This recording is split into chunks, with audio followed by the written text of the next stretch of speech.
And we are coming down in 3, 2, 1.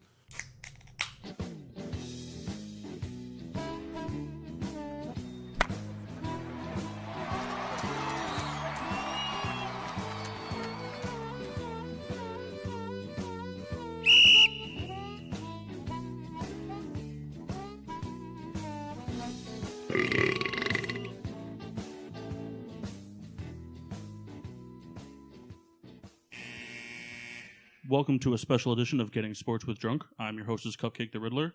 I'm joined by Mark. Sheen Washable. Nope. Kyle. The Red Baron.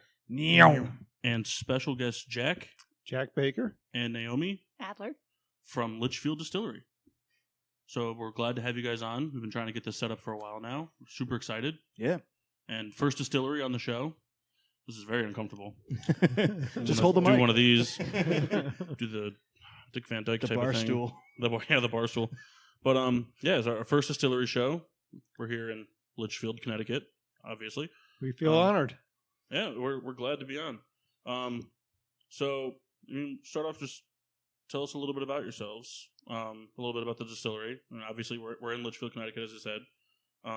What's your your total portfolio? What's it looking like? We have about 14 SKUs now. We've got our straight bourbon whiskey, which is a 3-year-old bourbon whiskey now. We have a vanilla bourbon whiskey. We add some natural vanilla extract and put a vanilla bean in every bottle. Still a bourbon up front. Nice vanilla overtones. We have a maple bourbon finished in a cask that had maple syrup in it. It's a longer story behind that. Coffee bourbon. We think that was the first coffee bourbon on the market. My previous lives, I was involved in coffee, and we married the two businesses, coffee and bourbon, together. Vodkas, seasonal fruit vodkas made flavored with fresh local fruit, and gins, occasional barrel finished gin. That's pretty much it. The barrel aged gin. It's got to be like my favorite clear spirit ever. Yeah. So good. Yeah. So Naomi, I've been in the liquor industry for 7 years. I worked at a big package store for 5 years, the distribution side for 2, and I've had a lot of bourbon. Big fan. Thank you. Big fan of this product line. I've helped push it many times. We need all help we can get. And a happy customer is our best ambassador. Well, I know from my experience in the stores I've worked in that you guys have reached a point now where we're no longer hand selling it in those stores. That the customers know what they're getting, and they come in and it's not this is made in Connecticut. Let me try it out. It's like it's a first choice now, and so you guys have done a real good job with your product, and it's definitely. Well, that's definitely when we get to that point, that's where we need to be. Where we are a real brand. We're not a novelty brand. We make really good bourbon. We grow great grains in Connecticut, and those great grains make great bourbons. Yeah, Naomi showed us around the facility. Yeah, we got a peek. Yes. Yeah, we got to peek around at the barreling side of things. Because Jack was late. No, we were early. Yeah, okay. They were a little early today. So we were early. You're never late, because I'm usually late. But Yeah. So you showed us the barreling side of things. yes, And you guys said you're getting ready to finish bottling off your tenure, right? probably in the next year or two, we're going to be completely out of our tenure, Yeah. I believe. Yeah, when we were starting the distillery in the planning stages, we had engaged Donald Schneider from Buffalo Trace to be our consultant and teach us some of the ropes in the industry. And we were looking for some aged spirits to have for our consumers while ours were coming of age. And Donald called us up one day and he said he knew of 250 barrels of the best 6-year-old bourbon in the country being released. Not a Buffalo Trace product, but from another distillery. And that we should buy it. So in about a 3-minute conversation, we spent about $500,000 on the bourbon. And at that point, by the time that 6-year-old was an 8-year-old, by the time we had gotten our licenses and up and running here. And again, it does have a we will use it up. Its customers are again, that's a great seller for us. So there is a point where we won't have any more of the 10-year, but then we will have 5-6-year-old bourbons of our own by that point, which was our plan. So we thought it was a superb bourbon. We thought our customers would love it, and they do, and we're happy to be able to offer it. 500,000 in 3 minutes. just on booze. I mean, like a Stanley Cup celebration. We've all been there.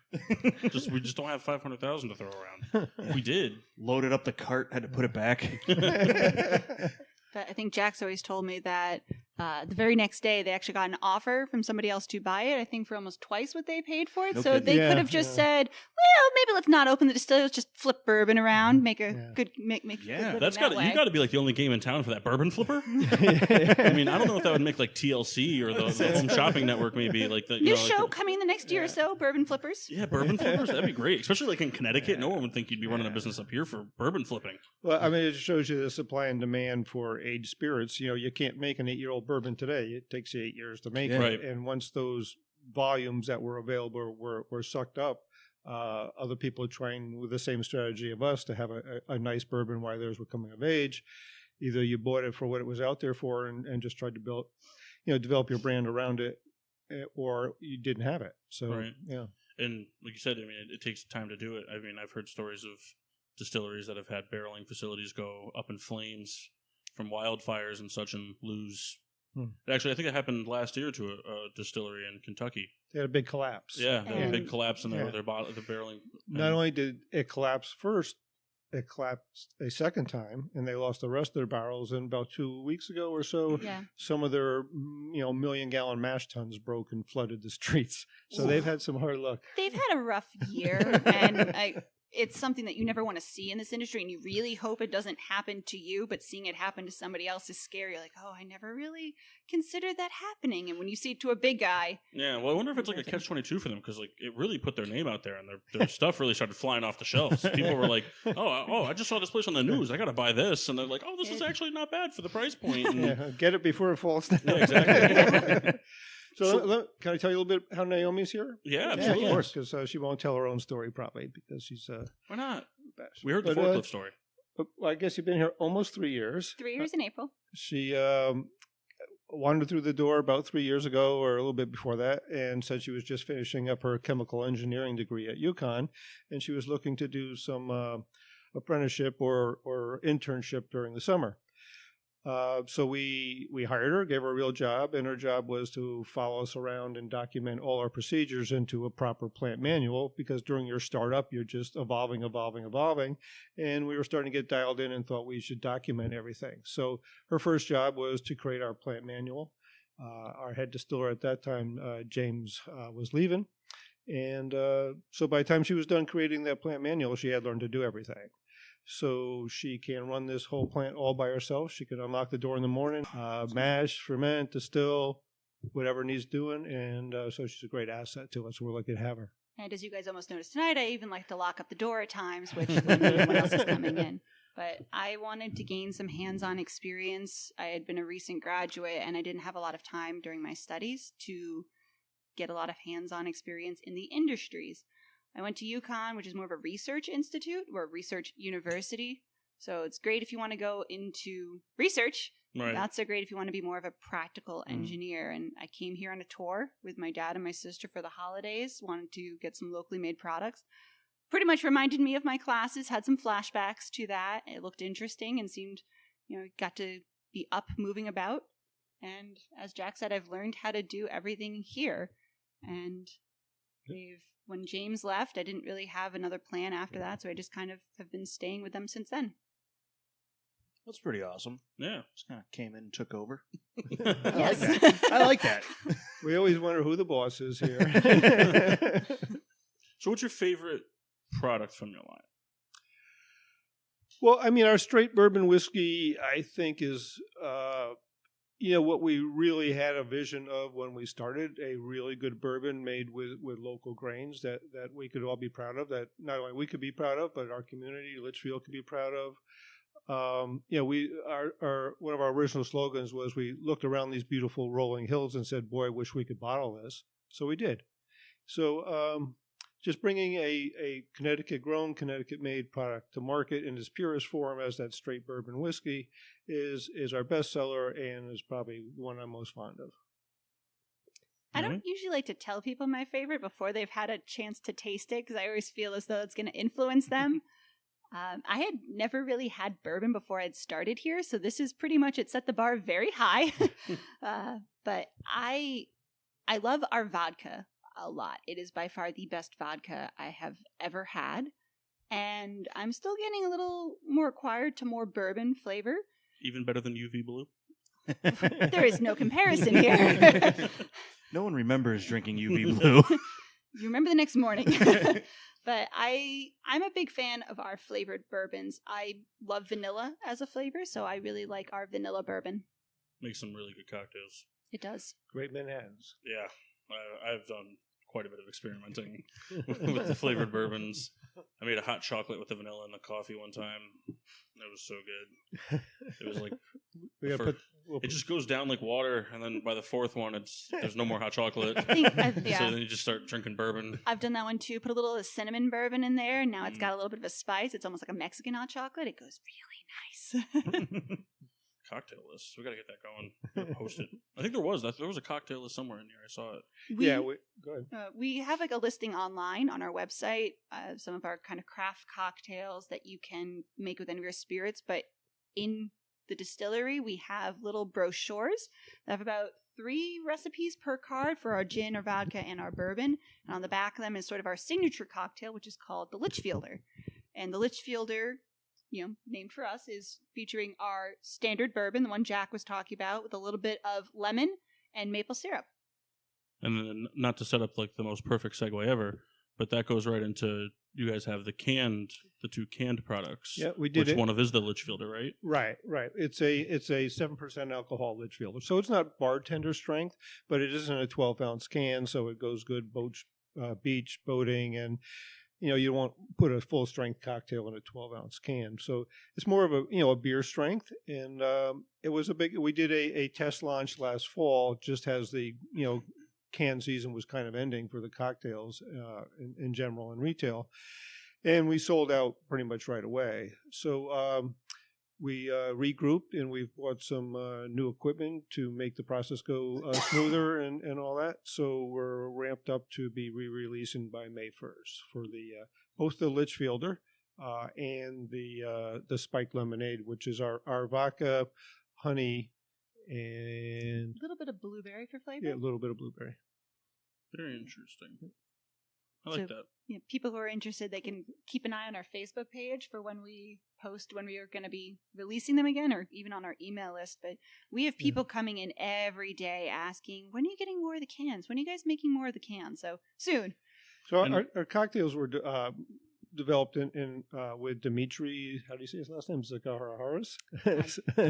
Anyway, Dimitri started the Connecticut Bartenders Guild.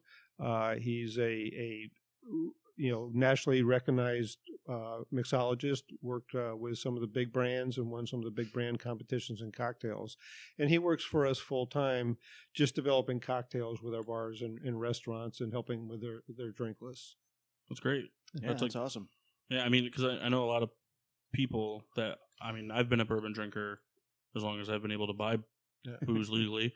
And I know a lot of people have to try bourbon and kind of in something before they can start getting a hold of it on its own. It's the best way to really start. I know some people, when you first start trying bourbon, everyone assumes that you have to drink it neat. And I have a friend, I gave her a bottle of ours, and she was like, I really wanted to like it. I'm trying. I was like, well, how are you drinking? She's like, aren't you supposed to drink it neat? I'm like, no, you don't have to do that. I'm like, try it with some ice.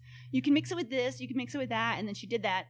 She fell in love with it. And she's like, this is great. And now she's slowly becoming more and more accustomed to drinking bourbon. It's growing on her. I give bourbon the steak mentality. Everyone likes to crap on people who put A1 on their steak.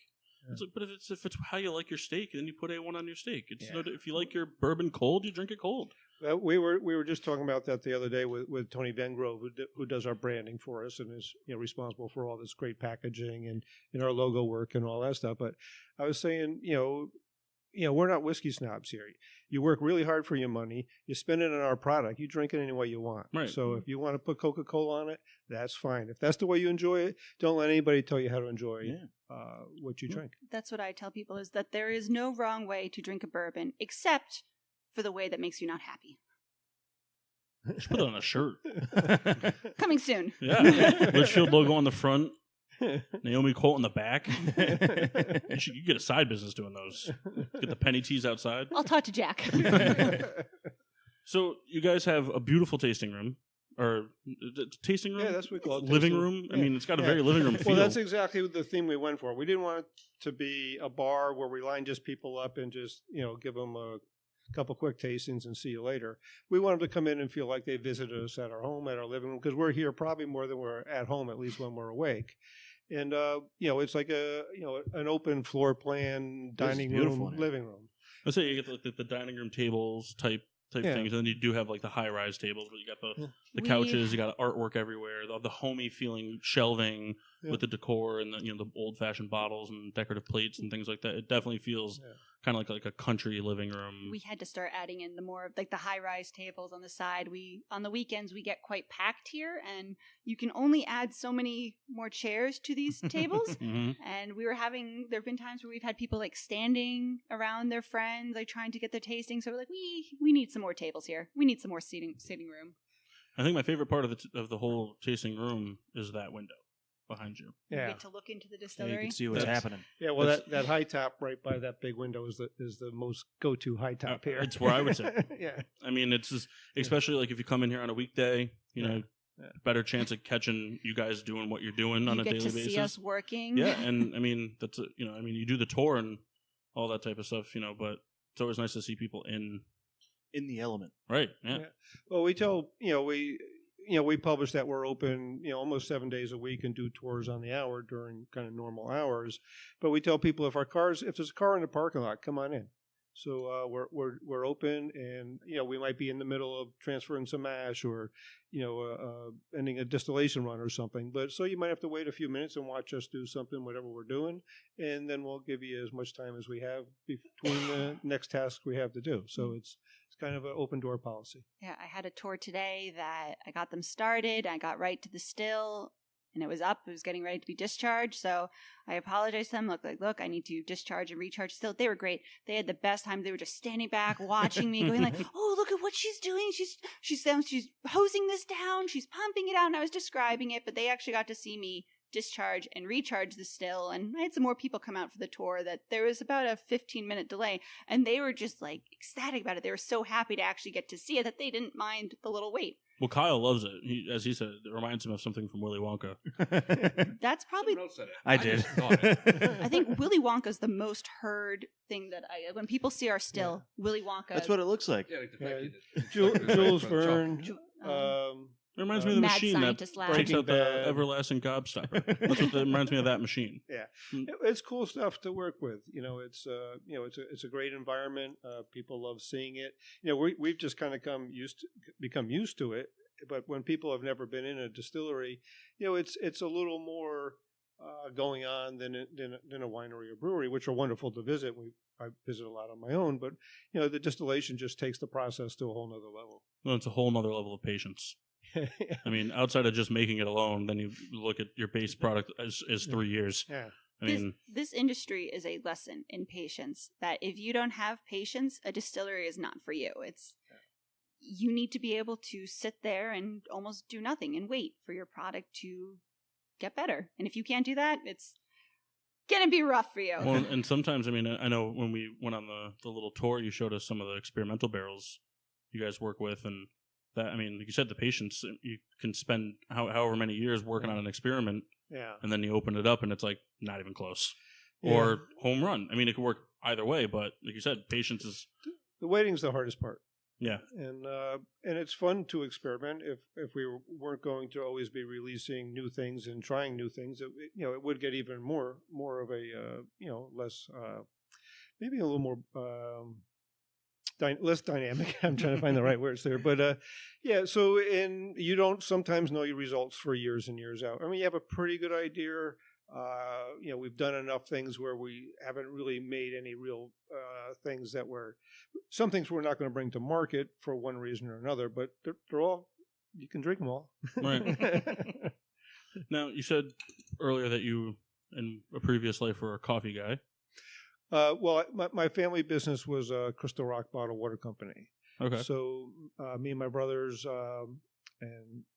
ran Crystal Rock. My grandfather started that in 1914. So since we were kids, grew up in a beverage business, and that business grew and did very well, which allowed us to branch out into some other things. So Crystal Rock also was an office delivery service and had a coffee service that went along with the water service. So we've been working with roasters for about 40-something years. So we know the coffee industry, and we thought we'd marry the two products. It's a little tricky.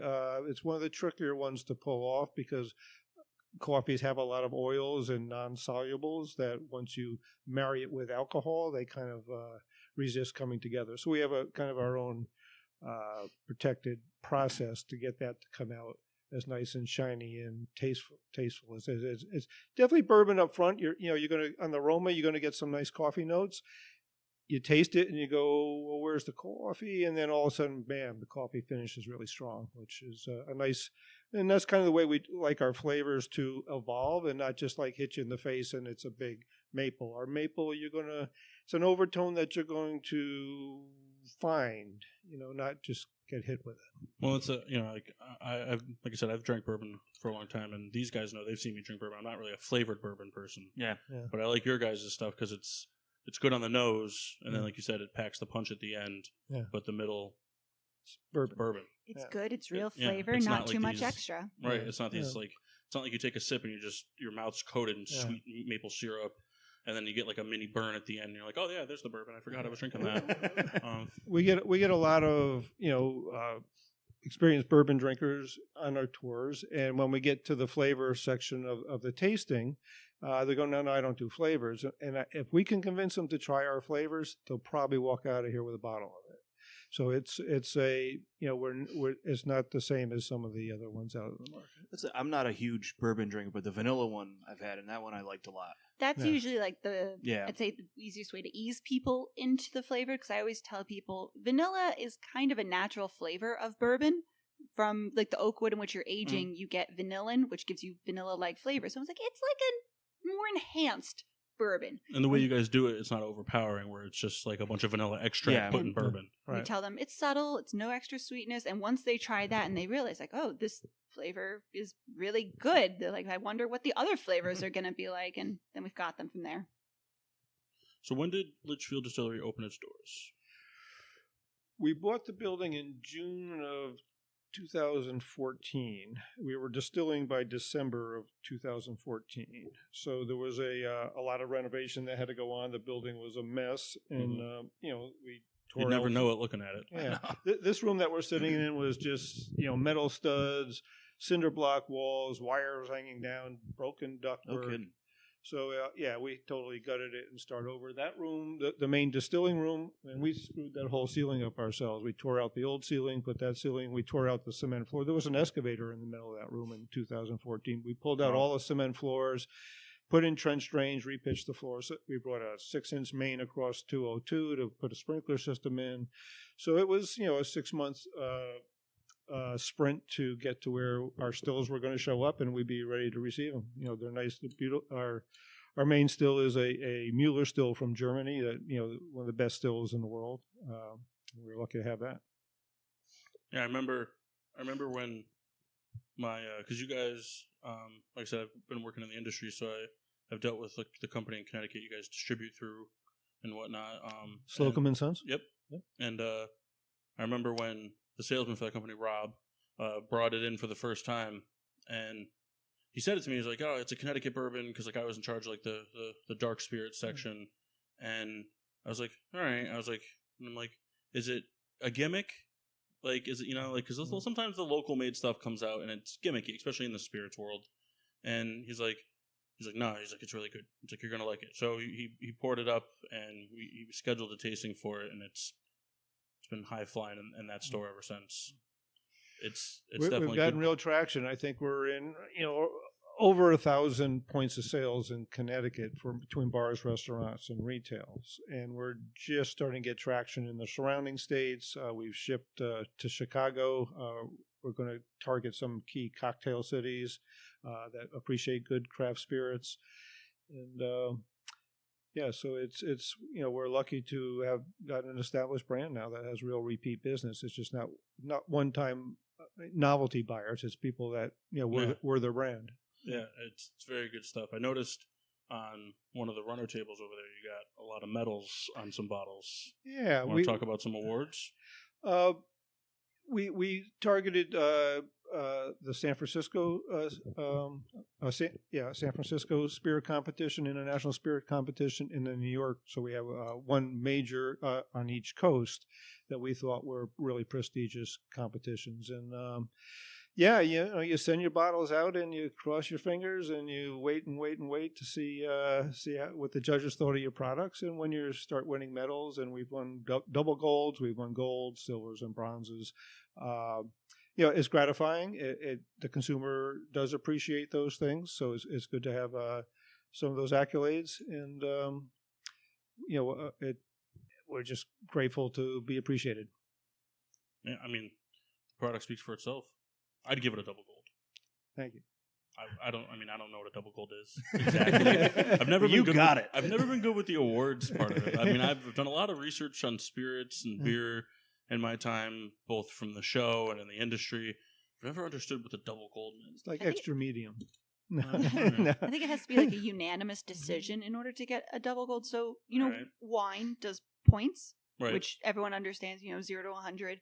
I think that's the way they do it for the medals, and based on how many points you fall into a category of bronze, silver, or gold. Double gold obviously has that higher expectation, but it's something I think that needs to be a unanimous decision amongst the judges that if we're giving this a double gold, we all have to like it. So if there's one person on that panel who goes, I don't know, you're not going to get it. It's a gold. It's just, still just a gold, and gold is good, but it's how you can just get gold. It's All how right, you who can is get it? to that Where do they extra live? I'm going to bring it to their house and make them give me the double gold. So any plans for any sort of line expansion or facility expansion in the near or far future? Anything that's... Yeah, we have about 700 something barrels aging now, and as you can see, we're starting to look for places to put them. So we are just starting to lay out a brick house, a barrel house that will attach to this building with a corridor. We're just in the planning stages. We're talking to wetlands, make sure all that'll be in compliance and those things. So it's probably a 2-year out project. We maybe break ground in a year, and that taking the barrels out of our existing space, which is 15,000 square feet. It's not a small space. Right. It's a lot bigger on the inside than it is on the outside. Yeah. From people. Reaction when they pull up. So once we can take the barrel inventory, segregate that out in a proper rick house, then we have more room to set up, more bottling lines and perhaps a canning line. And right now we use mobile canning, which is a great phenomenon. A lot of the craft breweries, we use Ironheart mobile canning. They're the best in the country, and they come in, set up a canning line, and we can for a day or two and build up some inventory. So we'll see how that evolves. So we know we're going to need more floor space. We have, again, you saw some products in R&D. Which one of those will end up, as a consumer product? We'll see how it evolves.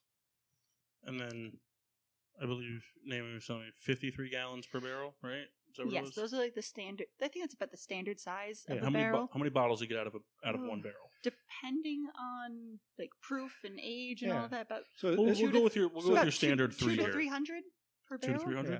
Depends on the angel share. Depends on the proof it went in at. Mhm. Depends on how much evaporation it was, which is called the angel share, Right. which could be 15, 20, 25%. And it depends on what proof you're going to bottle it at. So those things. So that's why she said that big number between 200 and 300. Right. Yeah. Yeah. Normally, 225 to 250 in there. And then I was gonna say, I was trying to think. I had something on my head. Oh, I think my favorite thing about your guys is, I don't want to say like the line, but like the overall marketing and the way you guys like kind of make the customers feel kind of like in that involved aspect. And Naomi was showing us when we were doing the labeling portion of the tour. You guys do the signature on every bottle with the batch number, the bottle number, like that. Yeah. That's one of those things. I mean, it's definitely not a new thing in the industry, but especially when you consider it being a local product, and even if you guys have, like you said, been branching out to surrounding states, like if someone in Rhode Island's buying Litchfield Distillery bourbon, that's still local. Yeah, that's not local because it's in the state. It's local because it's close by. Whereas buying something from Kentucky, that's different. Mm-hmm. But that's like a real nice touch, especially when it's not printed on there. A lot of companies will, they just type it on, print out the label, make it look like it was handwritten. I can attest, it's handwritten, which the carpal tunnel speaks for it. It does. It's a nice way to sort of assure for quality, but I think it also helps us keep our batches small, which means a higher quality product, because when we're doing our bottling run, once you start getting up to number like 500 up to 600, you start feeling it in your hand. And if we had to do 2,000 bottles runs, which we've done once or twice, you have to start switching out who's doing the hands-on signing. But it gives it a nice little touch, because at the end of the day, it lets us do a little inspection, make sure quality controlled, make sure it looks okay. And that's not even counting the hand dipping, because you guys hand dip every bottle in wax, right? Yeah. Yep. I mean, we can run the bottling line, with a couple people if that's all we have that day, or it runs really nice with like 4 people. And, we're all hands on deck, unless there's something else somebody actually has to do. But when we bottle, it's a bottling day. Everybody shows up and pitches in. So it's kind of a fun team effort every time we bottle. Now, we talked a little bit earlier about the R&D. I'm assuming this isn't your first run at some experimental stuff.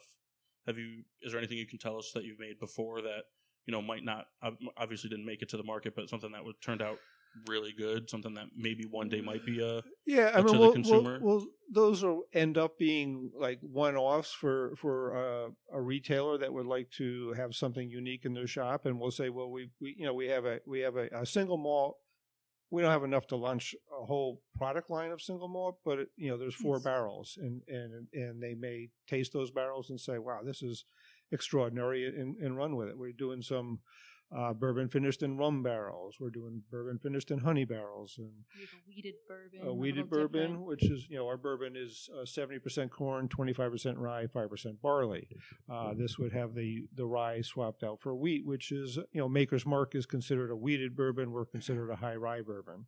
So there's those one-offs in the bourbon thing. We've played with cream liqueurs. The maple cream.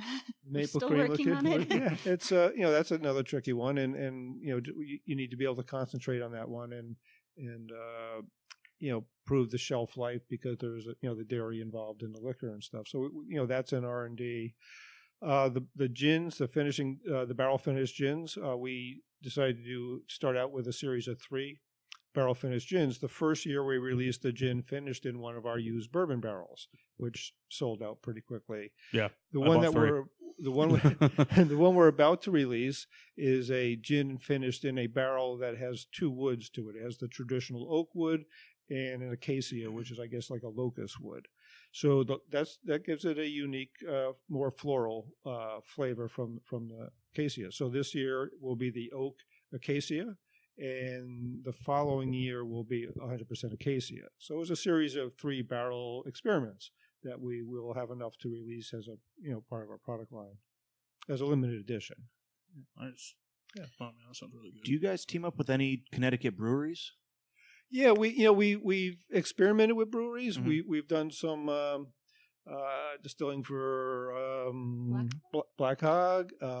Bad Sons we've talked to at Derby, done a little bit of a test with them.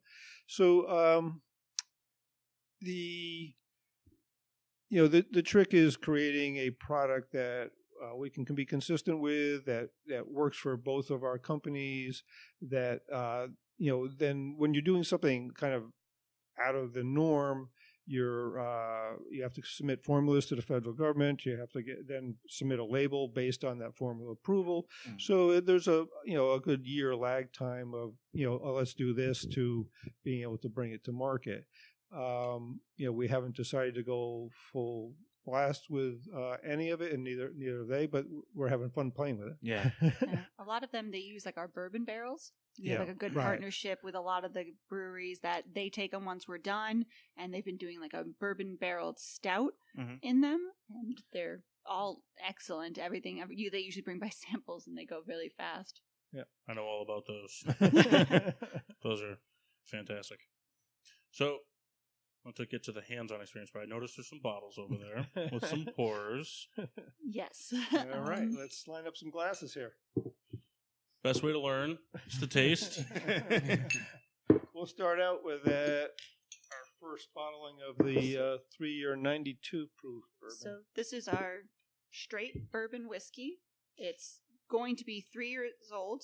It's 92 proof, and it's made with our 95% Connecticut grown grain. So 70% Connecticut corn, 25% Connecticut rye, and that last 5% is a little bit of a malted barley from New York. Now, I know when we were doing the tour, you had said that the traditional Litchfield bourbon you're going to find on the shelves in retail stores still is the 2.5, right? 2.5 86. Right, and that should be worked through in the next couple of weeks or so, and then So is this everything the everything stuff- we're shipping, our next shipment will be all 3-year-old 92 proof bourbon. Okay. Right. So the 2.5-year-old did really well, and now that we've developed enough stock of the older bourbons, we're going to start moving that bottom age up, which is now going to be 3 years for. Oh, is there somebody? Okay. That was the pour-off glass. I can't talk and pour at the same time. Now, just a disclaimer: this fine gentleman in the light blue hat and the lady at the end of the table—they're not dark spirit drinkers, so don't be offended by any faces they make. You know, They are 21. Oh yes, we're all 21 here. yeah. we have water, so you can. I always tell try it straight first, but if you need to, you can always add a splash of water to yours. If you do, I recommend pour into the cap and drop by drop. Not if you want to ride home. Start out with, if you're not used to drinking high proof spirits of any type, start out with tiny sips. When we do barrel tastings, which is at a very high proof out there, we say start with 3 tiny sips. The first sip is shock. The next sip's acclimate. The third sip's enjoy. So if you're not used to the high proof, you really need to acclimate your palate. And as soon as your palate gets the alcohol and the bourbon flavors, it'll start to develop the receptors for that. Enzymes and. He just said 3 small sips. You just Come knock it back. Or 3 small shots. Either way, you'll be drinking it. So good to go home, So, what'd you think, Kyle? It was good. Can you give me any notes? I can't. I'm not good at this kind of stuff. I'm here to listen. Well, what comes to mind when you have it? Like any memories, any sense? Memories? No. So nothing bad. That's a good sign. I definitely get the rye portfolio Yeah, on it, and that's what I'm a big fan of. I mean, Yeah. if I'm drinking, the bourbon cocktail I like the most is the Manhattan, Yeah, and that rye bourbons are yeah.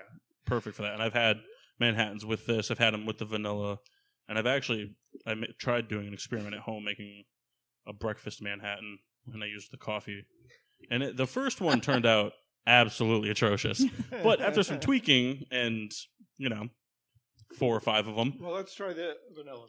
So the next one we have is our vanilla bourbon. Its age is about 2 years old. It's 86 proof, and the way we do this is when we take the bourbon out of the barrel, we add a small amount of a Madagascar vanilla extract, and then each and every bottle has an individual vanilla bean put inside it that stays in the bottle to help develop some additional vanilla flavors.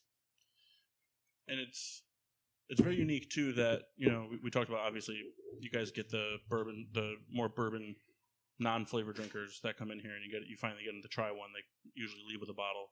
But it's nice, too, because you said 86 proof. Yeah. Usually anytime you find a flavored bourbon, it starts dipping out of the normal. I mean, flavored really anything. I mean, that goes for almost the whole world of spirits. But Right. to be able to keep that proof Yeah. and have the flavor to it really kind of helps keep it from being too sweet. Yeah. A lot of the Too flavored overpowering. bourbons are down in the 70 proof range. Right. Yeah. And sometimes they even get into 60s. Yeah. And, We're not making any sacrifices here for this. We want to make sure it's a good product. right. Bourbon first, flavor second. So it warms you up right in the belly. Smooth. my friends. 3 tiny gulps. Knock it back. That's how you gotta do it. Rita, I know you don't have a mic down there, but did you try the vanilla yet? All right, we're gonna think it. I think she's gonna like this one. That one's really smooth. She's gonna leave here wasted. It's again, we have people sipping here at the table. We have people just shooting it back, and again, drink it any way you want to drink it. We say the 3 sips to start out, just so you can get your palate acclimated, and then they get the next one. They do we have to do that? No, you're on your own now. So I usually tell people it's a good idea when they do that because the acclimation of by taking it, it sort of rinses out the previous flavors. So as you're going through to other flavors, otherwise everything's just going to carry through and suddenly well, this one still tastes like coffee. And it's well, if you take another sip, it's not going to taste like coffee anymore. Right. I didn't leave a face for this one. We did here. All right, I think we found Kyle's bourbon of choice. we call the vanilla our gateway drug. Oh, boy. I'm very addicted to things like that. That was like that came out not the way you meant it to, I Kyle. had a soul moment. Get over it. I'm a big fan of the vanilla. Like I said, I'm not a big flavored bourbon person, but the vanilla is just you get you get the vanilla on the nose and the vanilla aftertaste, the finish on it, but it doesn't. All right, next one up is the maple bourbon, and the longer story on this is we had a gentleman, Dave Acker from Maple Craft Maple Products, come in and ask if he could have some or buy some of our used bourbon barrels to age maple syrup in it and see how that would come out. So he created a great product, and we actually have him private label for us, and we sell a lot of bourbon barrel finished maple syrup here.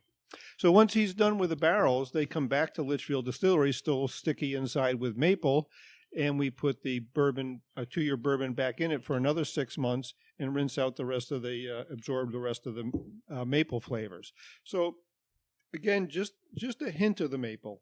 And we do get maple notes anyway in bourbons, and this just brings that forward. A little bit of sweetness from the maple sugar and the sap. So it's one of my favorites. It's probably... I'll say the flavor line that you chose for bourbon, whether it was on purpose or by coincidence, none of them are any obscure flavors that you don't already get from bourbons. Right. It's not like you came in and was like, we're going to make a sriracha bourbon. Yeah. You came in and you It's picked like a craft brewery. you picked. Because I've had bourbons that weren't coffee flavored, but sometimes you get that you'll get that espresso-y note, right? Or you get the cinnamon and stuff. All like the that. flavors are in harmony with the natural bourbon flavors, and some of those come from the mash bill and our distilling. A lot of flavors in bourbons come from the barrels, as Naomi probably showed you when you did the walk around. Bourbon barrels are charred on the inside, and normally a bourbon, you can buy barrels in different levels of chars. The 3s and the 4s are generally used in the whiskey industry. The deeper, darker chars obviously get smoky wood flavors, but you also caramelize the sugars and the saps of the wood. You pick up the vanillas, the cinnamons, the coffee, all those things from the whiskey working in and out of the char, dissolving the caramelized sugars. So all those notes that are already there are enhanced with the flavors that we chose. Now, what was the maple syrup place you said you get your barrels? Maple Craft. He's down in Sandy Hook, Newtown, and he gets syrup from all over New England. And he has a great product line you can find in Big Y and a lot of other stores around. Is that the syrup? You guys have syrup here, right? Yeah. So he does that for us. So he has it in his brand, and we asked him to package it in our bottles. So it's part of our product line with our label on it. So we're involved in business wise now as well, and we're looking forward to developing other maple products with him. So he's got a great brand, and he helped us develop our Litchfield maple syrup brand as well. I want pancakes.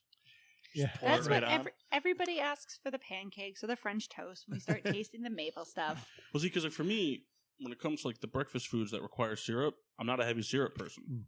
This isn't heavy syrup. Until you get to this syrup. Just the maple. When you get to this syrup, it's a full-bodied syrup for sure. I think you start trying to make pancakes just to justify the consumption of the syrup. It's a huge seller for us. We sell thousands of bottles of maple syrup here, Wow. and it's a big seller for us, and it makes a great gift.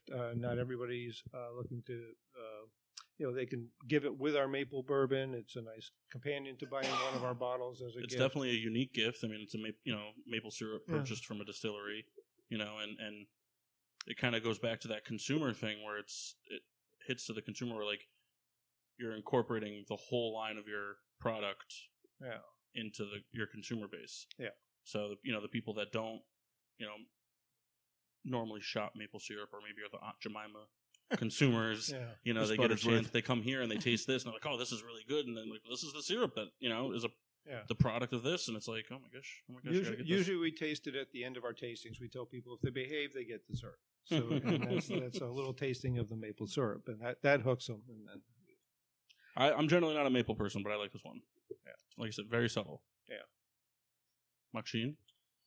Haven't hit it yet. No, haven't hit it yet. What, are you nervous? No, I was listening and paying attention. Well, Red Baron, and you don't have a mic, but what have you thought of these? Well, much like the Riddler, I enjoy bourbon, but he is much more articulate than I am in any instance. And I really enjoyed the maple a lot. It's not too sweet. It's not like syrupy. Like sometimes you have something that's flavored like that, and it's just like it's overbearing. It's very smooth, very tasty. I'd like to buy a couple bottles to take home.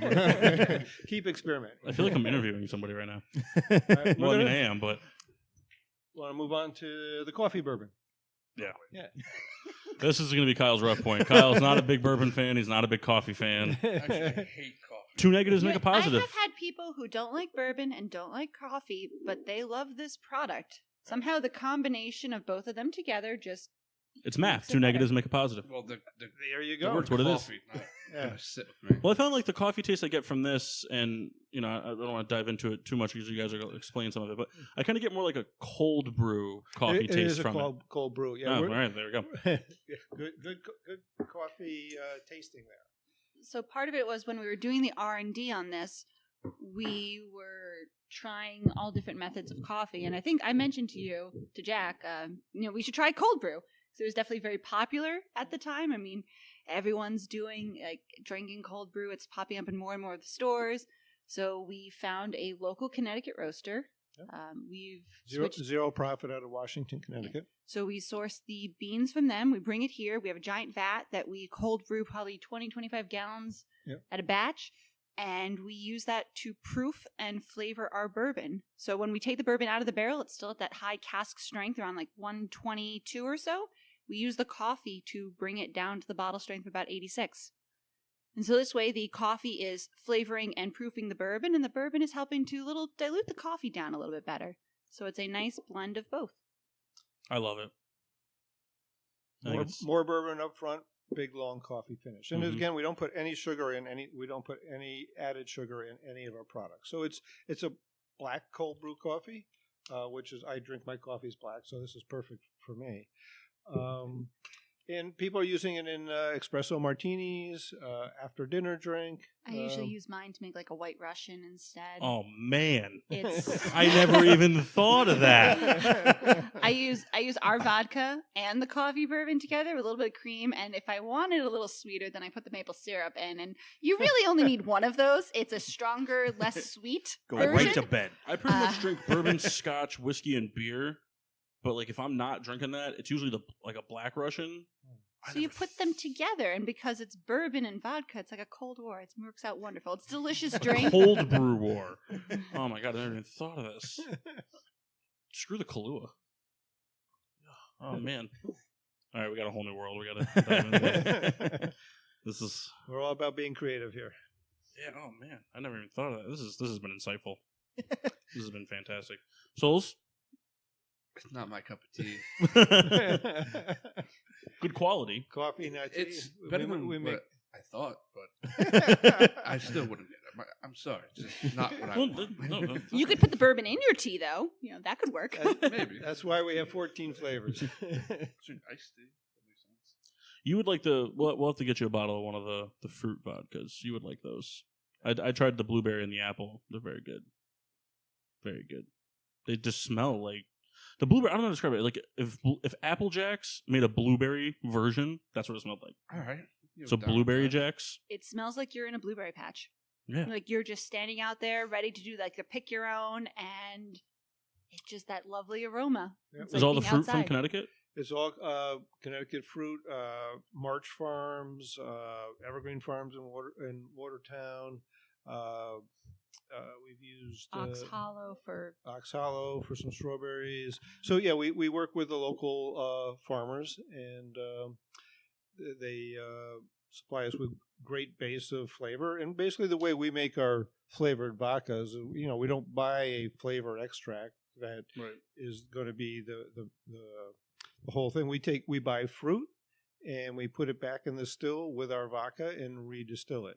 We heat it up, agitate it for 24 hours at about 130 degrees, basically dissolves the fruit, and then we redistill it and pick up some of the flavor esters from the fruit. That's why it tastes like fresh fruit, because it was.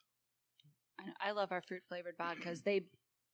I personally think that they are far better than what you can find out. I think most people, when you encounter a flavored vodka, we were discussing this earlier, are scared. We think back to all those dark times in college, all that vodka that we've had, and that was always the thing to buy because it was cheap. It was, and you didn't need much of a mixture to go with it. Yeah. And yet compared to our flavored vodkas, it's night and day. You're like, this is what it should have tasted like. I used to drink rubbing alcohol with like, food coloring. Was like, what was I doing these past few years? What did I do to my liver? But our fruit flavored vodkas, once you try them, you get over that fear. You realize that they're different. It's the real fruit to give it flavor, and I think they stand apart because of that. Mm-hmm. I noticed the flavor, all of them except for the peach laying around. Is the peach, are we out of peach? Well, kind of. So yeah, we basically sell out of everything. We have some reserves that we'll re-release, but right now we're not. We have some to do tastings here, and you can find some of those flavored vodkas out at your local retailer. Just call them, and we might be able to ship some bottles to them if they don't already have some. So because the bulk of it sells out like right away, we try to hold some back so that we'll have some in residual for releasing again. So we're not selling the flavored vodkas here right now, but you can probably find it at your local retailer. Not to plug, but I know that the Connecticut Beverage Mart line, they have everything you guys carry in stock. Great. I service all of them for the distribution job I have. Yeah. And I know the Middletown location actually still has some of the barrel aged gin because they bought in quite a few cases of it. Yeah. They brought it in a bottle at a time, and it wasn't lasting more than 24 hours. Yeah, it's important to us to work with our retailers and just not hold back stuff here that can only be gotten here, which is kind of the business model for other types of things. But we want you to support your local retailer. We'd love you to come visit us here, buy a bottle here, try it here, but then shop at your local retailer, because they're really the bread and butter of our business, and it's important that we make sure that they have the product they need for their consumers even before we do it for ourselves. Any questions, Kyle? No. Machine? Well, you mentioned like you don't want to keep like exclusive things here, which is interesting because we see that with like breweries. Well, yeah. They like but pride on that, and it's the most annoying thing. But it doesn't, for them to make an experimental series, doesn't. It's different, but I mean, it's much quicker. Like, it's I didn't mean and I know the breweries do that, and it is a different business model, and they have different reasons for doing it. And beers have shelf lives now, where spirits don't. So we can, it's a different concept. But and I think some retailers may wish they could get some of those special things, but the breweries, they need people coming to their facilities to support them there, and obviously you get a higher margin on direct sales to the consumer walking through the door. So I understand both models. It's just just for us and trying to get our product out in as many stores as we want. If they felt that we were hoarding something special and not giving to them, that's not a fair partnership for our style of business. I understand it for the brewery side and even the winery side. So, they have a really great vintage, but not a whole bunch of it. They can't give it to every store anyway. Yeah. So, the concept works both ways. I understand it both ways. And a lot of it too, like, you look at like New England Brewing, they just don't have the facility to can at the capacity to distribute. Yeah. Whereas with like the shelf life stuff, like you mentioned, whereas like the spirits, you buy a little extra, and if you can keep it in your back room until you're ready to put it back out on the shelf again. Yeah, right. Beers doesn't have that that mentality, but right. I'm a big fan of the line. I hope did you guys like it? I did. Did you like the coffee? I did. I mean, again, not a huge coffee guy, but Rebecca, did you like the coffee? it wasn't too. She's a coffee too much. person. Yeah, and it's got caffeine, so you could drink all night. Right in the morning, on the way to work. Just knock back a double. Black Russians So for you lunch. can't add legally you can't add caffeine to distilled spirits unless it's part of a natural thing like Right. coffee. So it does work that way. Thanks, For Loco. Yeah. Oh, man. There was other things I used to do too. Ugh. I don't know how people got away with that stuff. So make sure you're checking out your retailers. Litchfield Distillery. Can't miss the bottle. We were talking about it earlier. I love that you guys do the same bottle for everything. Yeah. Even if it's just for the convenience of the bottling portion of it. It's just it looks uniform. Yeah. It's nice when you look at a shelf and you see, most retailers will keep all the products together because it's not like there's 60 bourbons. Yeah. And so they look nice all like lined up like that with the hand dipped wax. Did Naomi show you how we made the logo actually came to be? No. Yeah, let me. Well, you can see that picture over there. James McCoy was our first head distiller, as we talked about a little bit earlier. He has a master's in brewing and distilling from Heriot-Watt University in Scotland. And we were working with our branding guy, Tony Vengrove at Miles Finch Innovation in New Milford. Took a bunch of pictures of James rolling barrels in the distillery, and Tony took that and created our logo with it. So it's one of us on the label. Who is it? Pretty cool. James McCoy. Oh, it is James McCoy. Okay. Yep. I missed that part, Pretty sorry. That's it. Are you guys on social media? Facebook.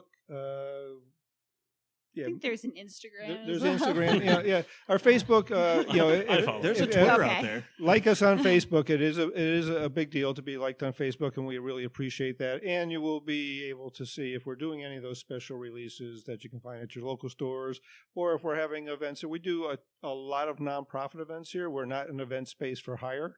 A couple times a month, we have the Waterbury Symphony coming up on the 30th of this month, which is already sold out. We did it for them last year. We've had Shakespeare here. We let environmental groups come here and just use our facility to create an atmosphere where they can draw some people in and raise some money. You guys ever do food trucks? Litchfield is not a food truck town. So, Really? Yeah. Yeah. I didn't know that was a thing in Connecticut. Yeah. I just No, assumed- it's governed by local zoning, and and we've talked about it, and we can go to zoning and say, hey, why don't we put food trucks in the zoning regs so that we can provide that.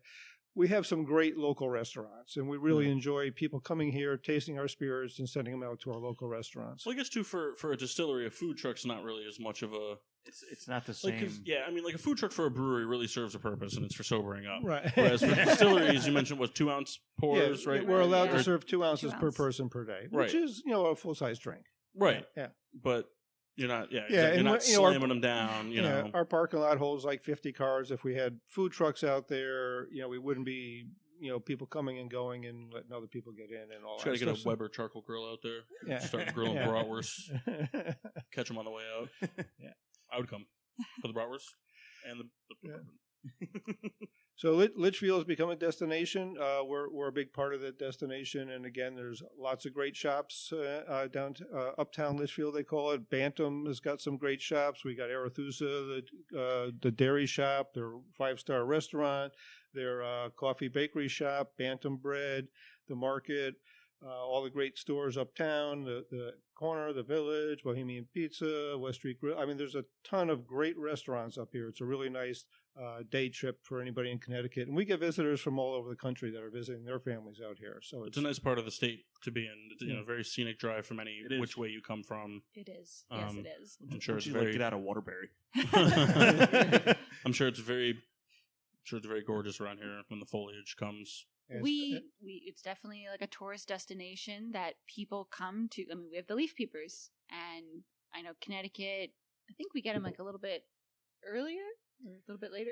But we're definitely one of the destination stops that a lot of the towns here rely on that heavy traffic. And New England honestly has some of the best fall foliage that you can really see. Yeah. It's true. I didn't even know what this was until I was 8. We came here and everyone was like, "Oh my god, the fall's coming!" I'm like, "Okay, yeah, I know. What does that mean?" Like, yeah, it's different when you don't grow up around here. When you grow up around here, you're like, okay, it's just the seasons changing, the leaves they go up, they go down. Yeah, you're like, I have to rake the leaves, or your parents rake, and you're like, I'm gonna jump in the pile. Yeah, I grew up in Florida, so like it was like, oh, the fall's coming, great. Now it's gonna be hot and dark. But it's leafer season here. We love to have them and show off the spectacular colors that happen in this area of the world. Well, make sure you follow them on all their social media outlets. We'll share all that information as well. Yeah, absolutely. Our social medias, Facebook and Instagram, Twitter, whatever address, for visits and all that. You want to taste the maple syrup before you go? Yeah. All right, Naomi.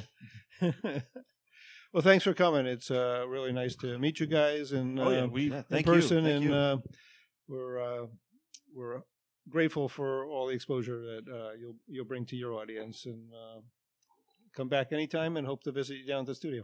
Yeah, and we definitely we like to link up with the places that we visit. We've been to Black Hog and a couple other breweries, and we like to post events that they got going on. So definitely, promote activities and things you guys got going on. It'd definitely be things that we'd like to come up here for. Great. Kyle, you like maple syrup? I do. So this is how we usually end our tastings, is with a little shot of the bourbon barreled maple syrup. It's sort of everyone's favorite. Said bourbon, and Kyle's head kicked right. I was like, wait a minute, I thought this was just syrup. There's no alcohol in the syrup, but it was put into our bourbon barrels for about 4 to 6 months to pick up a little flavor left behind. 3 sipsels. It smells really good. Yeah. Don't shoot it down. Start choking. Oh, man. This is the best maple syrup I've ever had in my life. You're not the first person to say that. I lived in Vermont for a year. Wow. This is like light years better. This is what the bourbon barrel does to it. It's what our barrels do to it. They give it that extra little bit of flavor. It's not too sweet, and it gives it a nice little extra thickness to it. I'm really liking what he's got going on there. Is this like the extended dessert? This is the finale. The nightcap dessert. If there's maple syrup's very sticky, and there's a little bit of it left in your cup, we like to rinse it out with a little bit of our straight bourbon whiskey.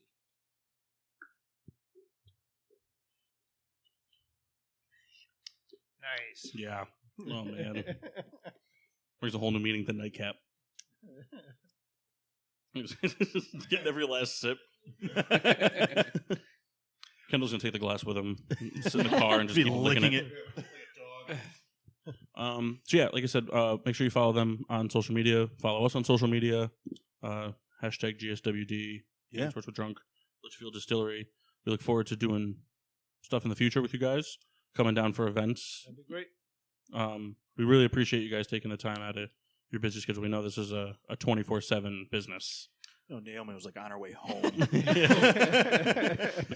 We opened the door as she was getting ready to leave. She's like, "So you were 2 minutes later. What are you guys doing here?" It's funny because we like kind of joked about that on the way up.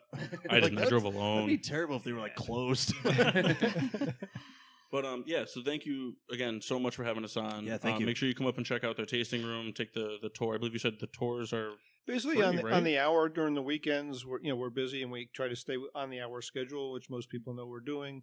But it's hit and miss during the week. We're here. You're always welcome to come in. You might have to wait a few minutes for us to finish up something in the distillery and be able to give you a tour in between doing other things.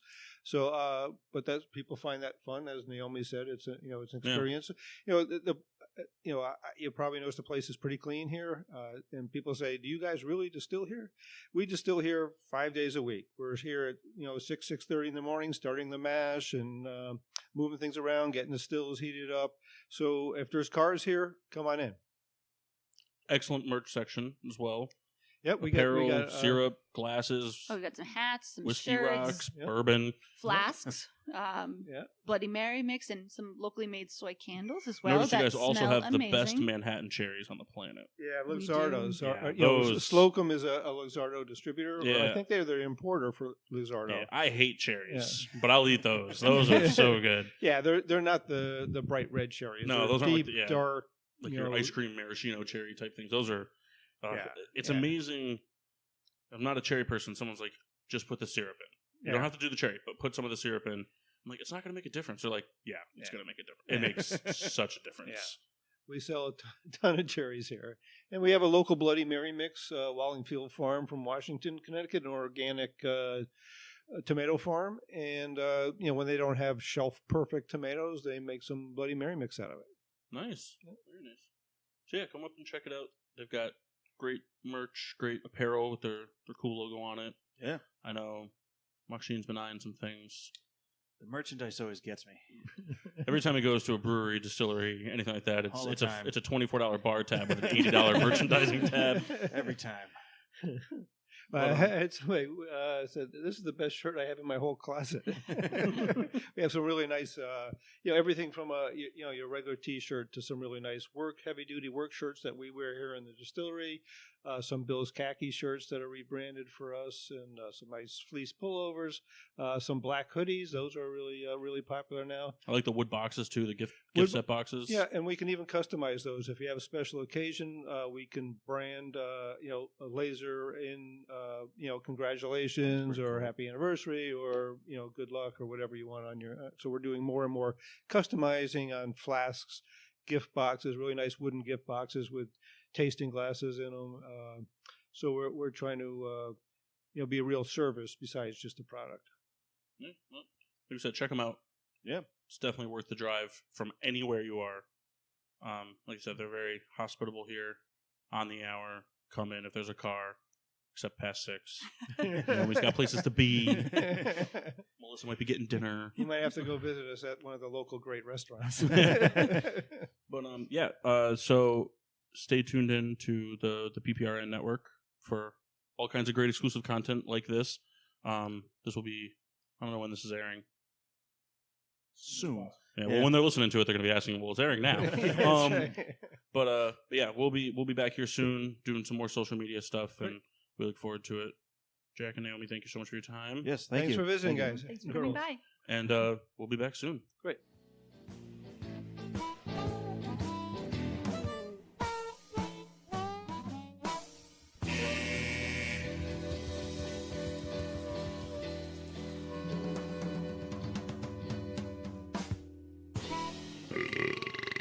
Yeah.